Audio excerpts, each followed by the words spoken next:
All right, guys, spacers came in, so let's go ahead and mount them up and then finally take this car on its first test drive.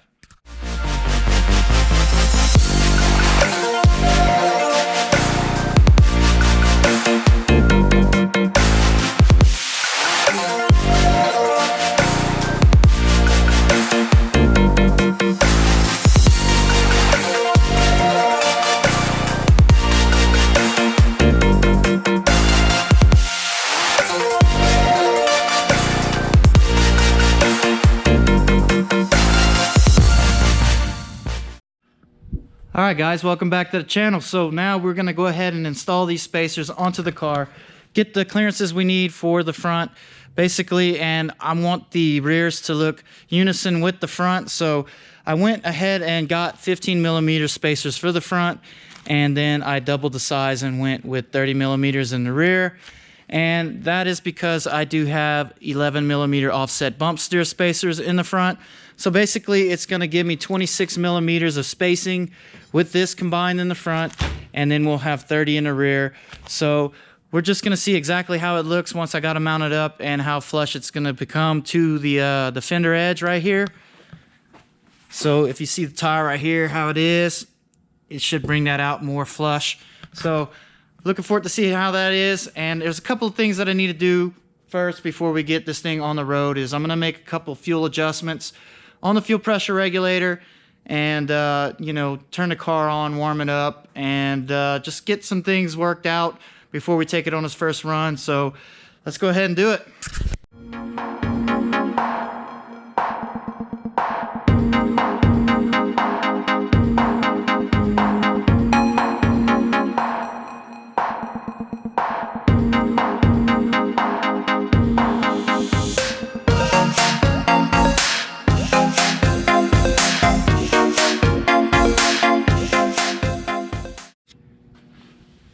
So in the last episode, we had an interference issue with the tire and the coilover itself. Now, if you see this drag mark right there, that's where it was interfering at. It was touching the spinner nut right here, ever so lightly. Now, still able to push the car with it rubbing like that, but you know, obviously you don't want to drive it with it interfering. So talked to Charles Park about it. He said, unfortunately, whenever you're using stock wheels with the Power Tricks coilovers, they will have this problem.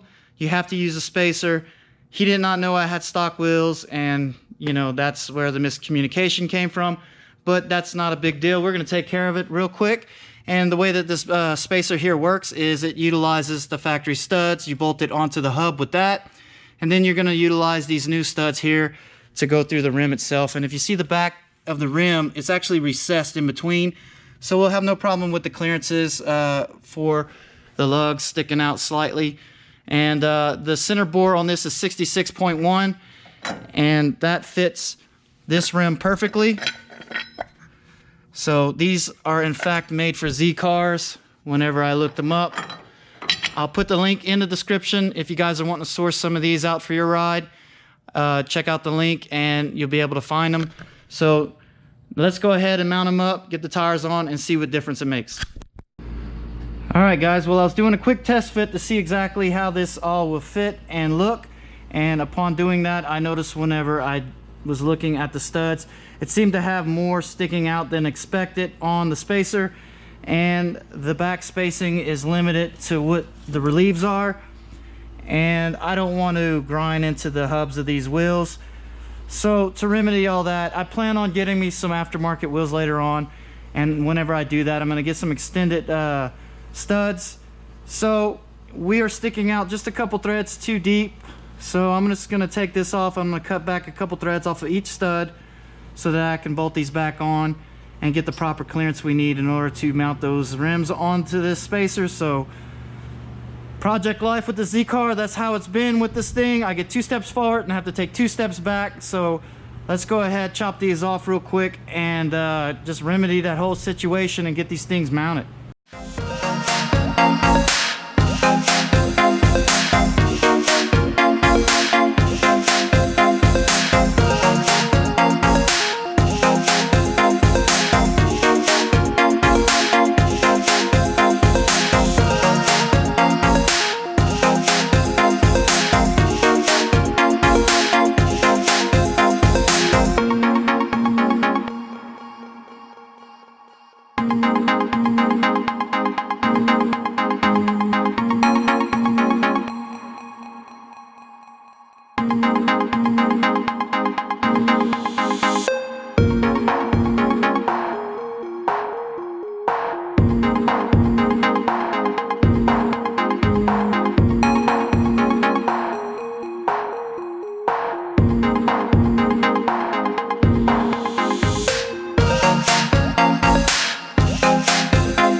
All right, guys, so we got it all mounted up now, and you can definitely tell a difference. It pokes out more, giving it a more flush look, but it's still not to the edge of the fender, and that's not a big deal.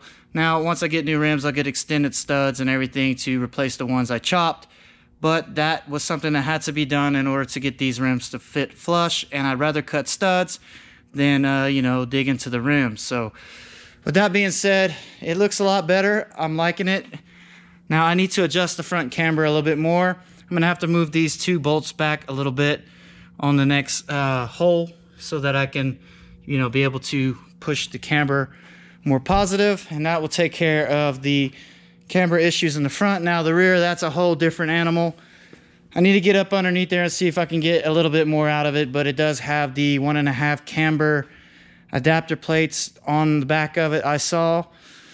So we're just gonna have to see if we can do something about that. This side looks a little bit more profound than the other side, but you know, I'll see what I can do about that. Probably is gonna have to be a future project, you know, modifying that, getting it to work correctly. I know a lot of people out there do the Z31 conversion for the subframe and all that. That is something that can be an option later on, but for right now, I'm just trying to drive and enjoy the car. So with that being said, I need to charge up the battery, go through a couple things, and then we'll take it on and run, but let's take care of a couple things first.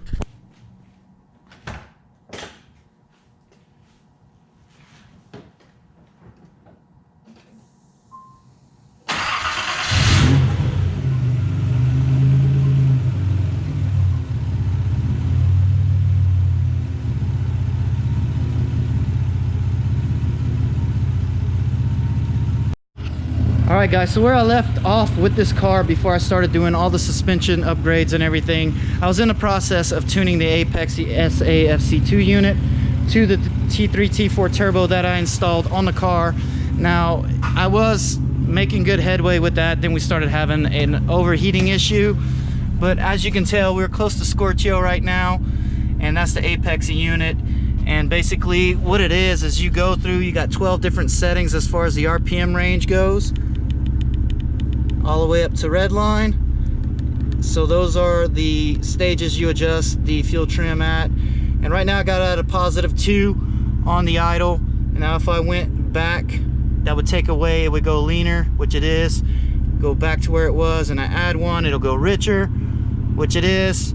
So I was in the process of tuning this car. Then I had the overheating issue, and then I decided to do the suspension, and that's where we're at up to this point. I have the Mishimoto HD fan installed, so while I'm driving it, I'm gonna see how well that fan holds up, and then I'll be doing some fuel trim adjustments, and along with that, be trying to give you guys a good review of the suspension. So I got my hands full on this, and you know, it's just one of those things.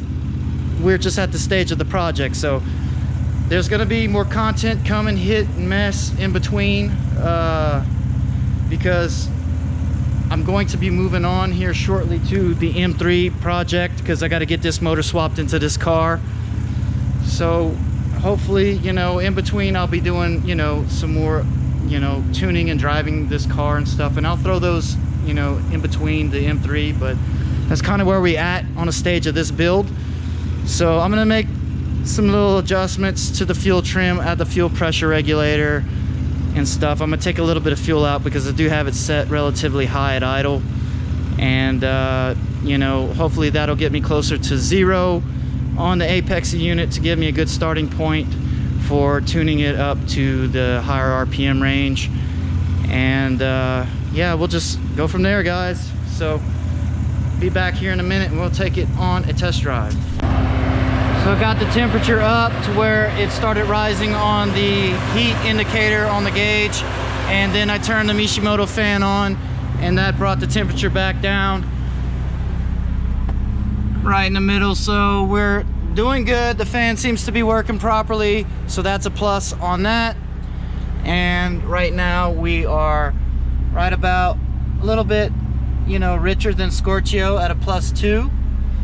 So I don't know if I'm gonna adjust that fuel pressure just yet, because if I go down to 1, that puts me at Scorchio. So I'm pretty close to the 0 mark right there at the 800 RPM range. So I think it should be good enough. And just verifying that things are gonna work properly before I take it out on the road and then I run into an issue, you know what I mean? But things seems to be holding up pretty good. That fan is blowing very nice. And it's pulling a lot of heat out of the radiator, so it's working great. Okay, so I did end up playing with the fuel pressure regulator a little bit. I got it set at 45.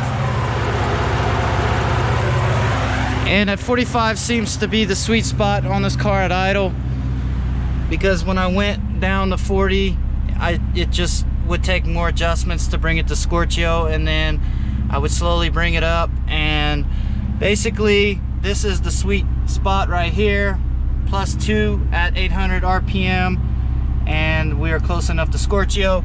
So this is a good starting point for the fuel trim at idle. So I believe we're pretty much ready to go on a test drive. For you guys, it'll be here in a second. For me, it'll be tomorrow because it's getting really late and it's dark outside.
Go ahead and turn it around real quick, make a rip.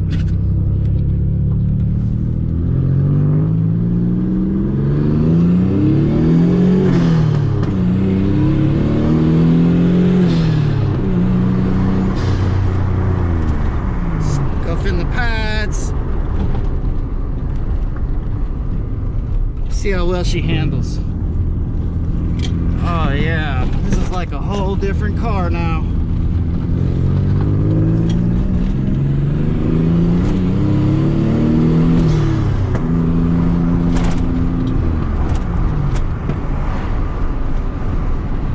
I'm liking what I feel so far, guys. It feels really good. The chassis is really stiff.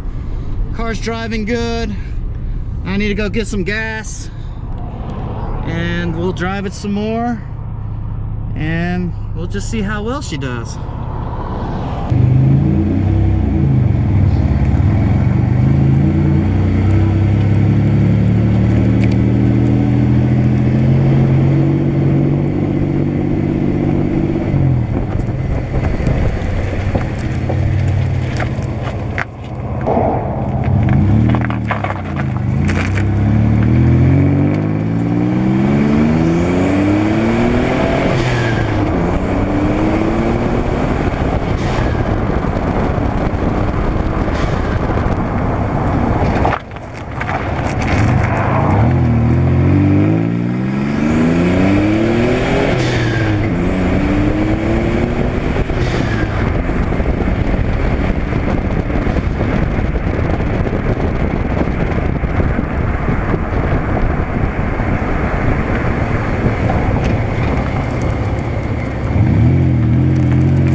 car a short while now, and I'm very impressed with the way it's going, because this thing feels night and day now. I have not yet made any adjustments to the tuning, but you know, I'm kind of just focused on my, you know, on just driving it right now, looking at the gauges, making sure everything's good as far as temperature and all that stuff goes. The Mishimoto fan seems to be holding up very well, so that's a good thing.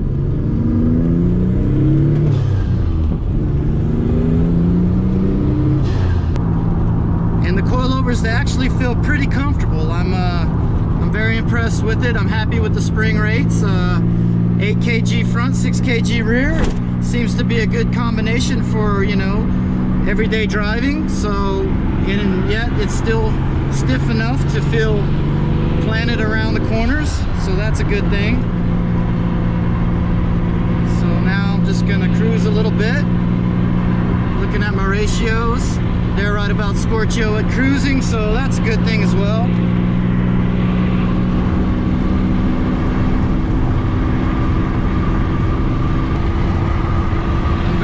With the car so far, it feels great. It feels like a whole different animal now since I got all those bushings replaced and the new upgraded coilovers. So shout out to powertricks.com. If you guys have a Z31 or any other car for that matter, just go ahead and check out powertricks.com, where you can see if they got coilovers available for your ride. I can tell you I'm very impressed so far with the way it feels. And I'm sure that these coilovers have a lot more to offer the more I drive it, and the more adjustments I make will allow me to dial it in a whole lot better. But just for a base setting right out the gate, it feels very nice indeed. Very drivable. I like it indeed.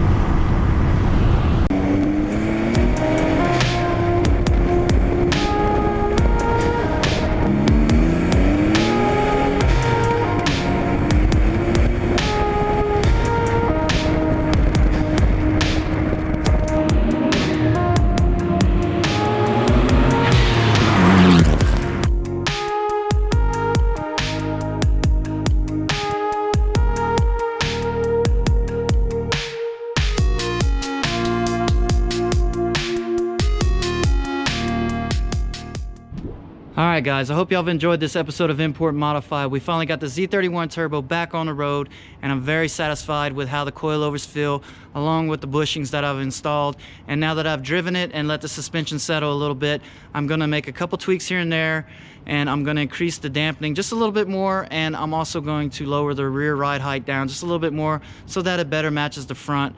But I'm going to be headed home here in the next couple days to go visit family and friends for the holidays. So next episode, I'm going to do like a year mashup of everything that's been done throughout the whole year on this channel. So new subscribers, y'all can check that out, give you a better idea of what this channel has to offer for you. And then when we come back from the holidays, we're going to start fresh on the E46 M3, getting that thing up and going. But the Z31 is not done from here, guys. I'm going to have future content of this car as well, so stay tuned for that. But happy holidays, guys. Like, comment, subscribe, and share, and I will definitely see you guys on the next episode.